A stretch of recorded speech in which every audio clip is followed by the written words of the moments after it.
போடுறீங்க. இன்னும் ஏதாவது கொளிச்சு போட்டு குளிர்காயலாம் இருங்க இருங்க. என்கிட்ட ஒருத்தர் காலையில வந்தார், ஒரு முக்கியமான மந்திரி தொகுதி நான் நிற்கணும் அப்படின்றாரு. அவருடைய விருப்பத்தை சொல்றாரு.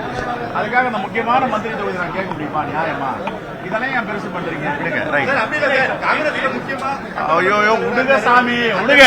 அடுத்ததுக்கு வாங்க. 234 தொகுதியும் கேளுங்க, நான் ஒன்னொன்னு பதில் சொல்றேன். பொறிக்க கேட்காதீங்க. ஒன்னொன்னு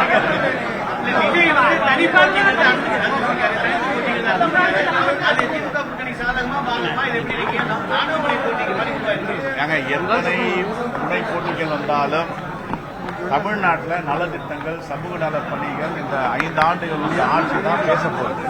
அதுவும் இல்லாமல் எங்கள் தலைவர் ராகுல் காந்தி உடைய பிரச்சாரம் பெரிய அளவில் தமிழ்நாட்டு மக்கள் வரவேற்பை பெறப்போகுது.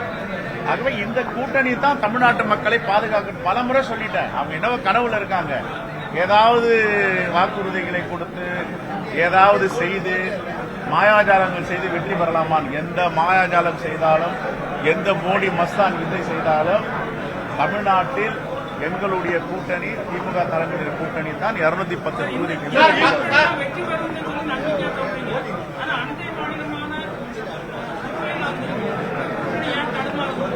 நாங்க தமிழ்நாடு காங்கிரஸ் கமிட்டி தலைவர் என்கிட்ட கேள்வி கேட்க சொல்ற பாண்டிச்சேரியை பத்தி எனக்கு எதுவும் தெரியாது.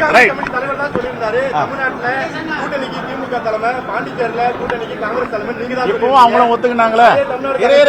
அதே தமிழ்நாடு காங்கிரஸ் கமிட்டி தான் சொல்றேன். நீங்க தான் தலைமை, நீங்க தான் பெரிய கட்சின்னு அதிகமா தான் தொகுதி கொடுக்கறாங்க. அதெல்லாம் எந்த தொகுதி இருங்க. இப்போ ஒரு சலசலப்பம் இல்ல. திராவிட முன்னேற்ற கழகத்துல திமுகவுடைய முக்கிய பொறுப்பாளர் தலைவர்கள்லாம் ரைட், நீங்க அதிகமான தொகுதியில் இல்லைங்க, நாங்க உங்களோட குறைவான தொகுதியில் இருக்கிறோம், நீங்க பெரிய கட்சி. அந்த தொகுதிகளை அடையாளம் காண்றதுல பிரச்சனை இருக்கு. ஆல்மோஸ்ட் முடியும். நம்பிக்கையோட இருங்க. கடந்த முறை போட்டியிட்டவங்களுக்கு அதிக வாய்ப்பா இல்ல புதுமுகங்களுக்கு வாய்ப்பு அதிகமா இருக்கு? நீங்க சொல்லுங்களேன், என்ன பண்ணலாம்? நீங்க தான் சொல்லணும். நீங்க தான் கேள்வி கேட்கறீங்க. இல்ல, நான் ஏற்கனவே சொல்லிட்டேன். அகில இந்திய தலைமை வழிகாட்டுதல்ல என்னென்ன ஆய்வறிக்கை கொடுக்கிறாங்களோ அதை வச்சு எல்லாத்தையும் சீர்தூக்கி பார்த்து எங்களை பொறுத்த வரைக்கும் 28 சட்டமன்ற தொகுதியும் வெல்ல வேண்டும். அப்படிதான் நாங்க வேட்பாளர் பார்ப்போம்.